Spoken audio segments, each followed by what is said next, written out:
The spotlight found Michael Jackson before he could walk properly. In a cramped house in Gary, Indiana, where rust-colored factories belched smoke into gray skies, a father's dream took shape in the bodies of his 5 sons. Joseph Jackson wasn't a gentle man. He carried a belt in one hand and ambition in the other, and he used both liberally on his children. Little Michael, the 7th of 9 siblings, watched his older brothers rehearse in their tiny living room, their feet pounding the worn floorboards until neighbors complained. He was only 5 years old when he first mimicked their moves, spinning in circles while his mother Catherine hummed gospel songs from the kitchen. Something inside him understood rhythm before he understood fear.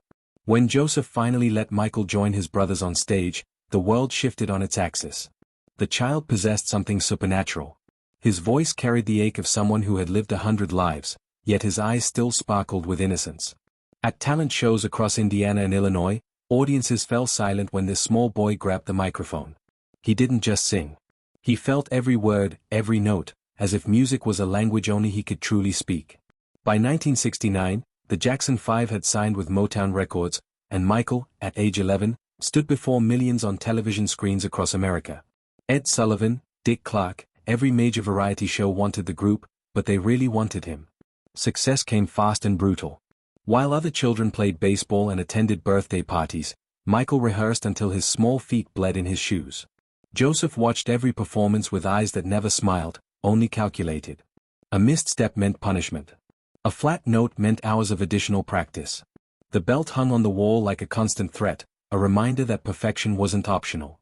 Michael learned to sleep with one eye open, his body tensing at footsteps in the hallway. His childhood became a series of hotel rooms, recording studios, and stages that stretched into infinity. He collected memories of applause, but never memories of simply being young.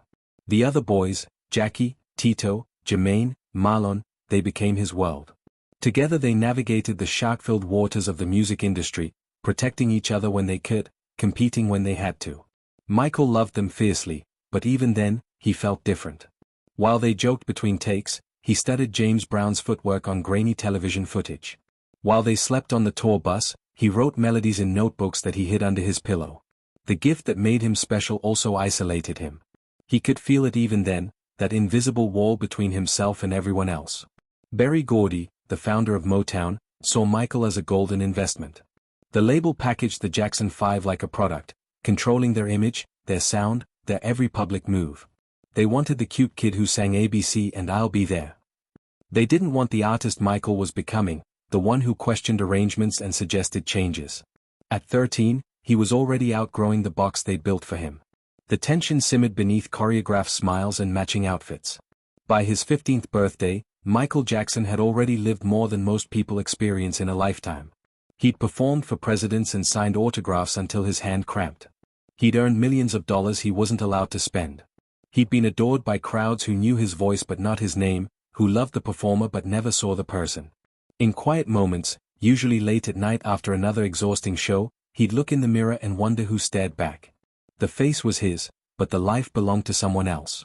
The machine of fame had taken a boy from Gary, Indiana, and transformed him into something both more and less than human.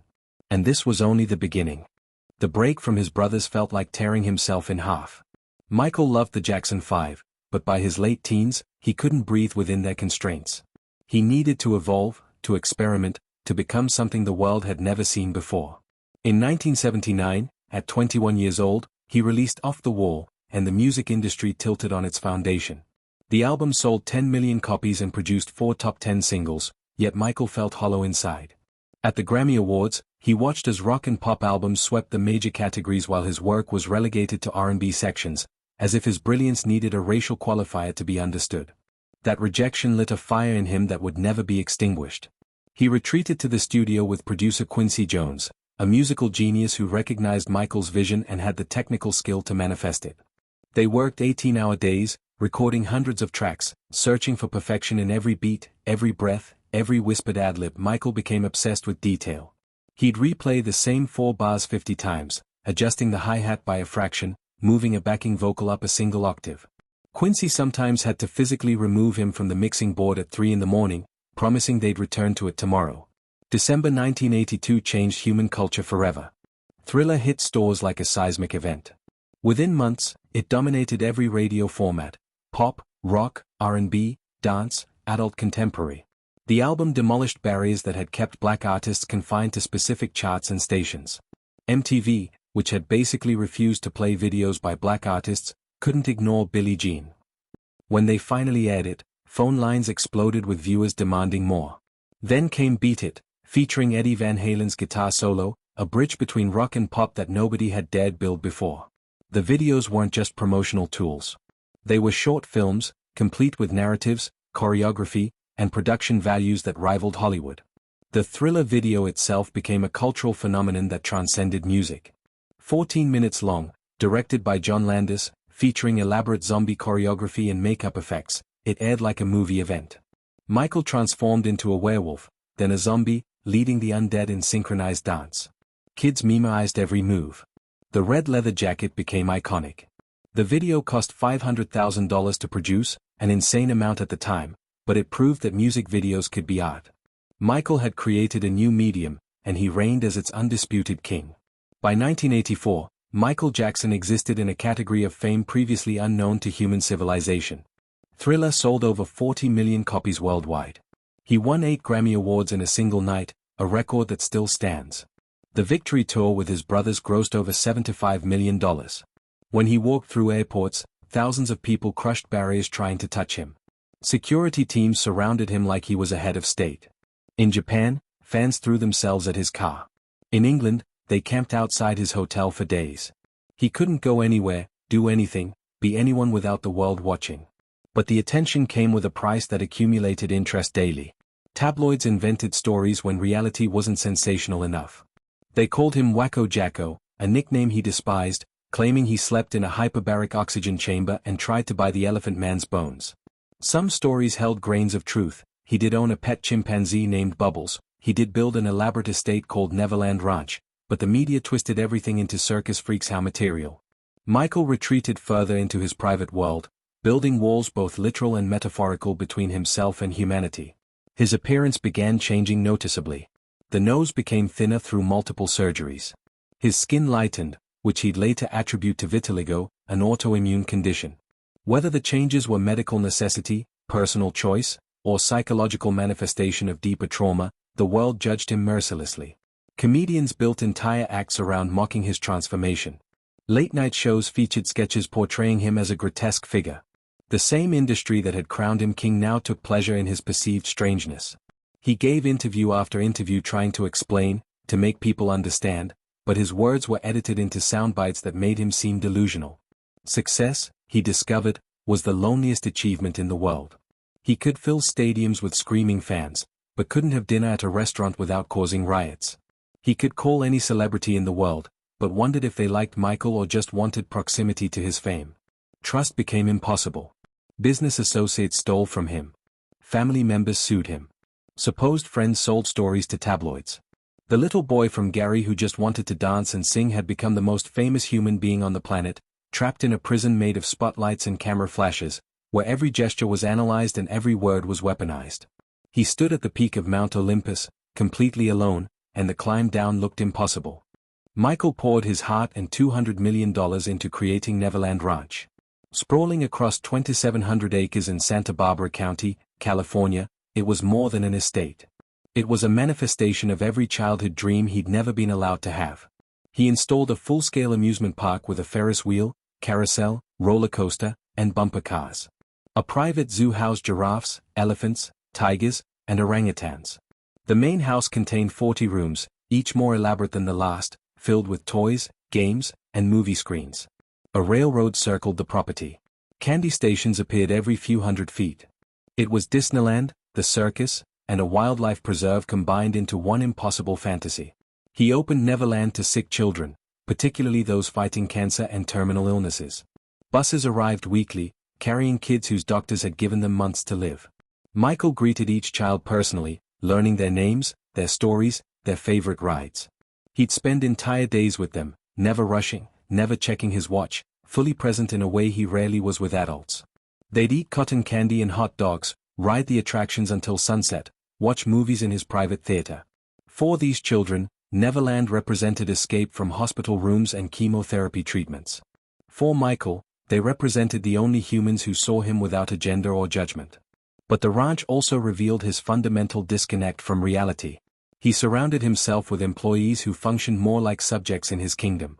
Dozens of staff members maintained the property, answered his calls at any hour, agreed with his every idea. He ate candy for breakfast and watched Disney movies on repeat. His closest friends were often children, which he defended as innocent and pure, but which others found deeply troubling. He built a world where he controlled every variable, where pain couldn't reach him, where nobody aged or betrayed or disappointed. It was beautiful and sad and unsustainable. His music continued pushing boundaries even as his personal life spiraled into tabloid fodder. Bad in 1987 produced 5 #1 singles, proving Thriller wasn't a fluke. The album was darker, edgier, with Michael declaring I'm bad, you know it in the title track. He wanted respect as a serious artist, not just a pop phenomenon. He wrote songs about social issues. Man in the Mirror called for personal accountability, The Way You Make Me Feel celebrated romance, Dirty Diana explored groupie culture. Critics praised his musical evolution, but they couldn't separate the art from the artist anymore. Every review mentioned his appearance, his lifestyle, his increasing strangeness. Elizabeth Taylor became his unlikely confidant during this period. The legendary actress understood fame's poisonous effects better than anyone. She'd been a child star too, thrust into adulthood before she was ready, scrutinized and sexualized and used. She saw Michael's pain because she'd lived it herself. They'd talk for hours on the phone, sometimes saying nothing, just breathing into the receiver, finding comfort in shared silence. She defended him publicly when others mocked him, called him brilliant and misunderstood. He trusted her in ways he couldn't trust others, though even that relationship had boundaries he wouldn't cross. Some wounds were too deep to share. The business of Michael Jackson became increasingly complex and controversial. He made bold financial moves that shocked the industry. In 1985, he purchased the ATV music publishing catalog for $47 million, acquiring rights to over 4,000 songs, including most of the Beatles' catalog. Paul McCartney, who'd advised Michael about music publishing's importance, was furious when Michael outbid him for his own songs. Their friendship evaporated. The investment proved genius. The catalog's value would eventually exceed $1 billion, but it cost him relationships. Money and art intertwined in ways that felt mercenary to some, visionary to others. His 1991 album Dangerous showed an artist still evolving, still relevant, still capable of dominating pop culture. Black or White premiered its video simultaneously in 27 countries to an audience of 500 million people. The song promoted racial harmony, but the video's ending featured Michael smashing car windows and grabbing his crotch in what some called artistic expression and others called inappropriate. MTV edited the controversial segment, and once again, Michael found himself explaining his intentions to a world that seemed determined to misunderstand him. He dated famous women, Brooke Shields, Diana Ross, Madonna, but the relationships never deepened. How could they? He didn't know who he was, so how could he share himself with another person? He proposed to Shields, but she gently declined, recognizing his confusion between love and the idea of love.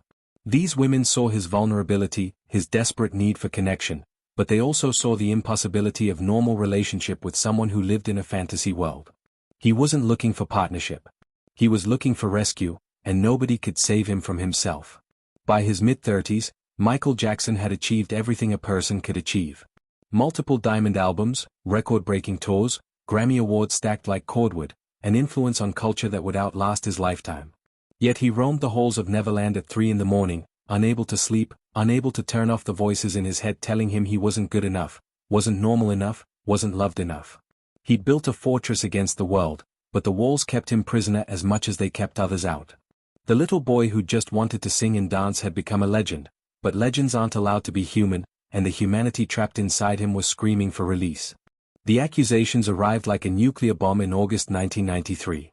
A 13-year-old boy named Jordan Chandler, the son of a dentist named Evan Chandler, claimed Michael had molested him during sleepovers at Neverland. The news media descended like vultures on roadkill, tearing apart every aspect of Michael's life. His friendships with children, previously portrayed as eccentric but harmless, were now reframed as predatory. Neverland, once a magical kingdom, became a sinister trap in public perception. Every charitable act, every moment of kindness toward sick children, was retroactively contaminated with suspicion. Michael maintained absolute innocence. He released statements through lawyers, appeared in interviews visibly shaking with emotion, insisted that his relationship with children was pure and motivated by his own stolen childhood. But the court of public opinion operates on different rules than criminal courts. Allegations alone were enough to convict him in the minds of millions. Radio stations stopped playing his music. MTV pulled his videos. Sponsors fled from associations with him. The same media that had built him into a god now took perverse pleasure in tearing him down. Headlines screamed sicko and pervert in fonts larger than anything they'd used to celebrate Thriller. The investigation was brutal and dehumanizing. Police obtained a search warrant and photographed Michael's naked body, looking for marks the accuser had described. 25 officers raided Neverland, searching for evidence, seizing photos and videotapes. Investigators interviewed dozens of children who'd visited the ranch. Most defended Michael, describing him as childlike and innocent, never inappropriate. But a few told stories that seemed rehearsed, their words sounding coached by parents or lawyers seeking settlements. The truth became impossible to determine, buried under layers of conflicting testimonies and financial motivations. Michael was in Bangkok when the search warrant was executed, midway through his Dangerous World Tour.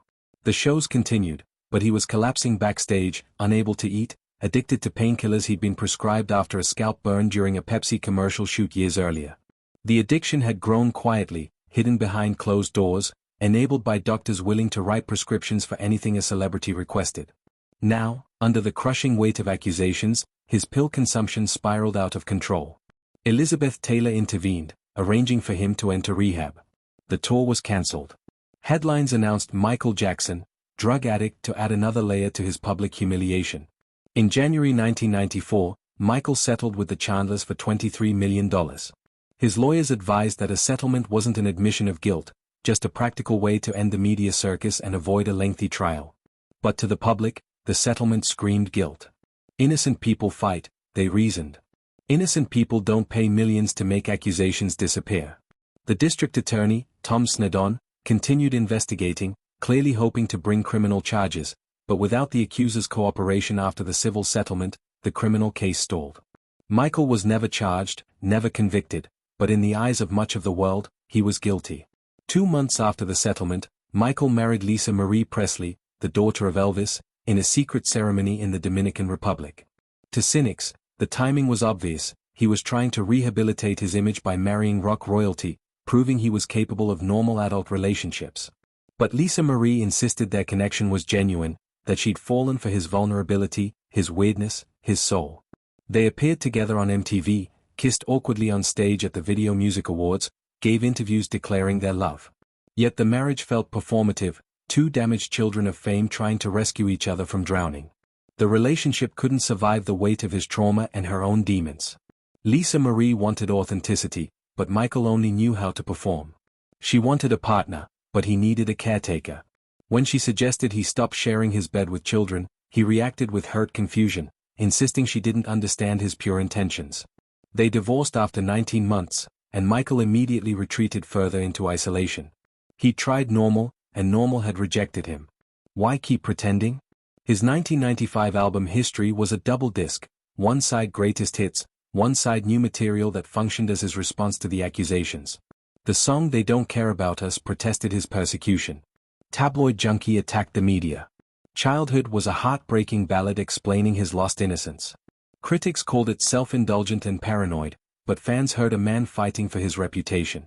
The album sold 20 million copies worldwide, proving his commercial power remained intact even as his personal life disintegrated. He married again in 1996, this time to Debbie Rowe, a nurse who'd worked for his dermatologist. Their relationship was transactional rather than romantic. She agreed to bear his children, giving him what he most desired, a family of his own. Prince Michael was born in 1997, followed by Paris in 1998. Debbie signed away custody rights in exchange for financial compensation. Michael raised the children with obsessive protectiveness, covering their faces with masks in public, shielding them from the attention that had destroyed his own childhood. His love for them was real and fierce, but his methods were bizarre, isolating the children almost as thoroughly as he'd isolated himself. The late 90s found Michael increasingly disconnected from reality. He'd fire entire staff teams on paranoid suspicions, then hire them back days later. He'd spend millions impulsively, then discover his accounts had been drained by advisors and hangers-on. His appearance continued changing in ways that shocked even longtime fans. The surgeries multiplied. The skin lightened further. His weight fluctuated wildly. He looked less like the young man who'd moonwalked across Motown 25 and more like a ghost of himself, translucent and fragile. Yet even broken, even accused, even mocked, he remained Michael Jackson. When he performed, something inside him still ignited. His concerts in the late 90s showed flashes of the old brilliance, the precise choreography, the powerful vocals, the magnetic presence. On stage, he was still the king of pop. But the moment the lights dimmed and the crowds dispersed, he returned to being a lonely man in his 40s who'd never learned how to simply exist. The accusations hadn't destroyed him, but they'd stolen the last remnants of his innocence. The world had turned against him, and he couldn't understand why. All he'd ever done was give love, and all he'd received in return was suspicion. The new millennium brought no peace. Michael Jackson entered the 2000s as a figure more mythological than human, his reality indistinguishable from the tabloid fiction written about him.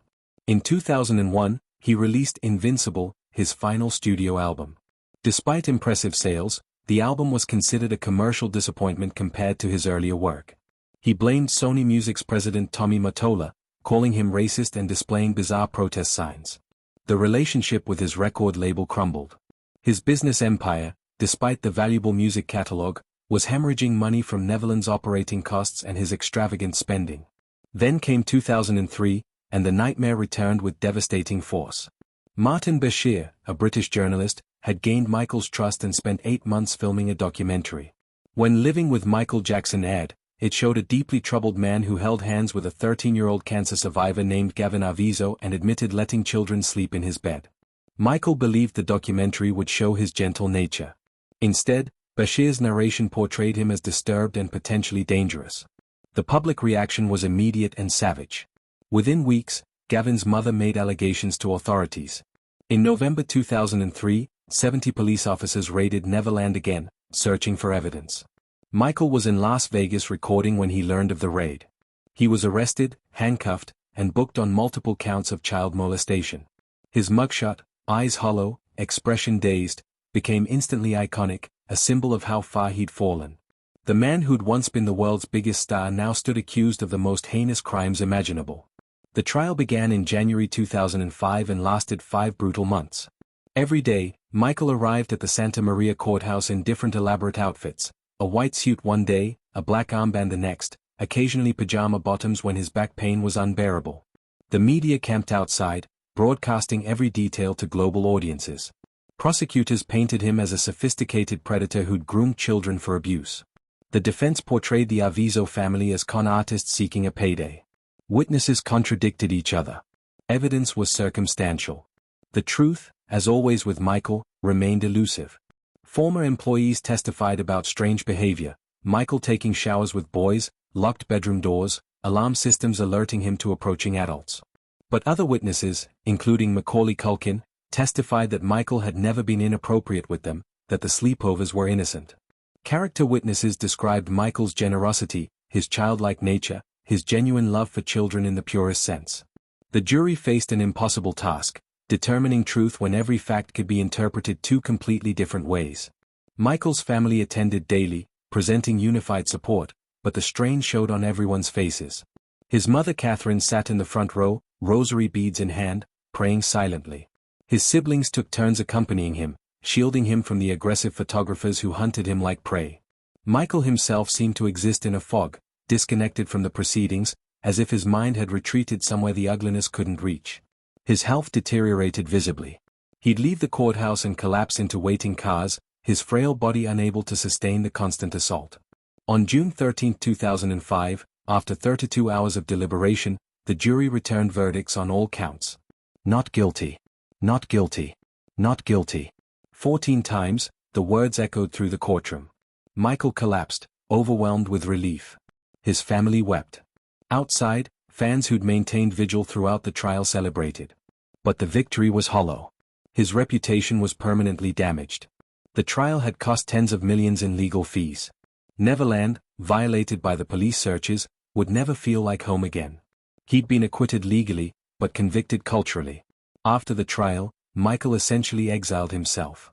He moved to Bahrain, living in a palace provided by a sheikh who admired him. He recorded some music but lacked the energy to complete projects. His financial situation approached catastrophic. The Beatles' catalogue helped, but his spending had always exceeded his earnings. Banks threatened foreclosure on Neverland. Advisors urged him to tour, the one thing he could still do that generated substantial income. Reluctantly, he agreed to a comeback. In March 2009, at London's O2 Arena, Michael announced This Is It, a series of 50 concerts, his final performances before retirement. The press conference showed a painfully thin man in a black jacket and sunglasses, speaking softly about loving his fans and creating a spectacular show. Tickets sold out in hours. 850,000 people wanted to see him perform. Maybe, just maybe, he could reclaim his throne. Maybe the world would remember why they'd loved him. Maybe he could feel that connection with audiences one last time. But Michael's body was failing. Years of prescription drug abuse had ravaged his system. He suffered from insomnia, unable to sleep without pharmaceutical assistance. As rehearsals for This Is It intensified, he became increasingly dependent on powerful sedatives. Dr. Conrad Murray, a cardiologist Michael had hired as his personal physician, administered propofol, a hospital-grade anesthetic never intended for home use. Michael called it his milk, and believed it was the only thing that gave him rest. On June 25, 2009, Murray gave Michael a lethal dose of propofol in his rented Holmby Hills mansion.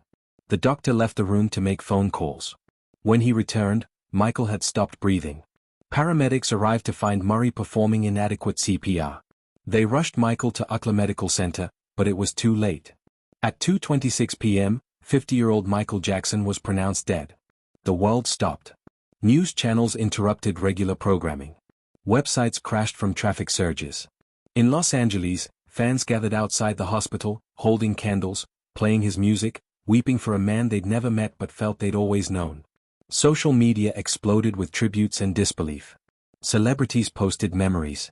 Radio stations shifted to all Michael formats. The man who'd been mocked and accused for 2 decades was suddenly mourned by billions.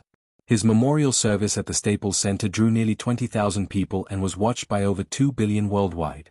Stevie Wonder sang, Mariah Carey sang, his brothers struggled through speeches. His daughter Paris, just 11 years old, approached the microphone and said through tears, "Ever since I was born, Daddy has been the best father you could ever imagine. And I just wanted to say I love him so much." Those few words revealed what his children had always known but the world had forgotten, that underneath the legend, beneath the strangeness and the accusations, was a man who loved and wanted to be loved. Michael Jackson died alone in a bedroom, drugged beyond consciousness, his body too damaged to sustain life. He'd given everything to the world, his childhood, his identity, his sanity, his health, and the world had consumed him completely. He'd loved millions through his music, his performances, his presence, but never learned how to let millions love him back. The walls he'd built to protect himself had become his prison, and the keys were lost decades ago. He died as he'd lived, isolated, misunderstood, simultaneously the most famous and most lonely human being on the planet. The king of pop was gone, leaving behind a catalogue of immortal music and the haunting question of whether anyone had truly known him at all.